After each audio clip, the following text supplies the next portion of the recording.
ప్రభుత్వం ఫోకస్ చేస్తే ఈ పరీక్షల సమయంలో ఈ టెన్షన్ సమయంలో పిల్లలకు ఇబ్బంది కాకుండా కాపాడుకోబడతాం కాబట్టి దయచేసి ముఖ్యమంత్రి గారికి ఇదివరకు కూడా చెప్పినాం, ఇది రాజకీయాలకు చేయాల్సినటువంటి అంశం కాదు. చేతులు జోడించి విజ్ఞప్తి చేసినాం సూర్యాపేట పోయినప్పుడు, 2 ఆడపిల్లలు చనిపోయినప్పుడు. మళ్లీ విజ్ఞప్తి చేస్తా ఉన్నాం ముఖ్యమంత్రి గారు, మీకు ఇది పిల్లలు పిట్టల్లాగా చచ్చిపోతా ఉన్నారు, దయచేసి శ్రద్ధ పెట్టండి. మీకు విద్యాశాఖ మంత్రి లేడంటే బాధ్యత ముఖ్యమంత్రి గారిదే ఉంటది, తక్షణమే రివ్యూ చేయండి అని మరొకసారి డిమాండ్ చేస్తూ ఈ విద్యార్థులందరినీ కూడా వారి భవిష్యత్తుని మరి పనంగా పెట్టి పేరెంట్స్ అందరు కూడా పంపించారు కాబట్టి ఆ హాస్టల్స్ లో పరిస్థితులు తక్షణమే మంచిగా కావాలని చెప్పి కోరుకుంటూ దానికి మా ప్రజాప్రతినిధులు ఇదివరకు మాజీ శాసనసభ్యులు అందరు కూడా సహకరిస్తారు. ఇక్కడ సురేందర్ అన్న నాకు తెలుసు, తను న్యూ ఇయర్ అయితే కూడా ఆఖరికి పోయి బీసీ ఎస్సీ ఎస్టీ వెల్ఫేర్ హాస్టల్లో సెలబ్రేట్ చేసుకున్నటువంటి వ్యక్తి, అంత ప్రేమగా తన నియోజకవర్గంలో ఉన్నటువంటి హాస్టల్స్ ని చూసుకున్నటువంటి వ్యక్తి. అదేవిధంగా మా ముజీబన్న కావచ్చు, మా వేనన్న కావచ్చు, ప్రభాకర్ రెడ్డి అన్న కావచ్చు, వీళ్ళందరూ కూడా నిరంతరం హాస్టల్స్ కు వెళ్లి చూస్తున్నటువంటి వారు. మరి వారందరికీ కూడా నేను విజ్ఞప్తి చేస్తా ఉన్నాను, మనం ప్రతిపక్షంలో ఉన్న ప్రభుత్వంలో ఉన్న బీఆర్ఎస్ పార్టీ కార్యకర్తలం అంటే నిరంతరం ఉద్యమ నాయకులం కాబట్టి ప్రజలతో ఉంటాం కాబట్టి మన బాధ్యతగా ఈ ఎగ్జామ్స్ టైంలో పిల్లలకు మీరందరూ కూడా దయచేసి అండదండగా ఉండాలని చెప్పి నేను ప్రత్యేకించి విజ్ఞప్తి చేస్తూ, మరి ఇంకా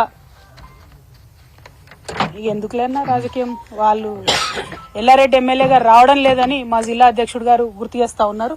మరి యథా రాజా తదా ప్రజ అన్నట్టు ముఖ్యమంత్రి గారికి ఎన్నిసార్లు విజ్ఞప్తి చేసినా రివ్యూ చేసుకోలేదు, ఎమ్మెల్యే గారు కూడా మరి అట్లనే ఉన్నారు.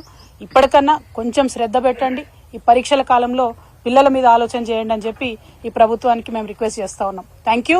జై తెలంగాణ. మోడీ గారు మా పెద్దన్న అని చెప్పి నిన్ననే ముఖ్యమంత్రి గారు అన్నారు. ఆయనకు గత ఆర్ఎస్ఎస్ రూట్స్ అన్ని కూడా గుర్తొచ్చినట్టున్నాయి, అందుకే మోడీ గారు మా పెద్దన్న అని చెప్పి ముఖ్యమంత్రి గారు అన్నారు. నిజంగా అనడానికి కనీసం కొంచెమన్నా బాధ ఉండాలి, ఎందుకంటే మొన్ననే బడ్జెట్ పెడితే ₹1 ఇవ్వలేదండి బీజేపీ, ఒక్కటంటే ₹1 కేంద్ర ప్రభుత్వం తెలంగాణకి ఇవ్వలేదు.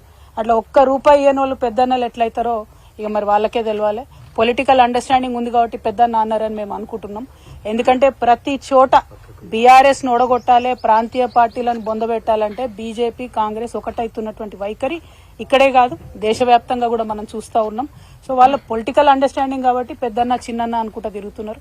వాళ్ళు ఎట్లన్నా తిరగండి, 2 సీట్లు ఎక్కువ గెలవండి, కానీ ప్రజలను విస్మరించకండి, ప్రజా సమస్యలను విస్మరించకండి అని మాత్రమే మేము కోరుతా ఉన్నాం.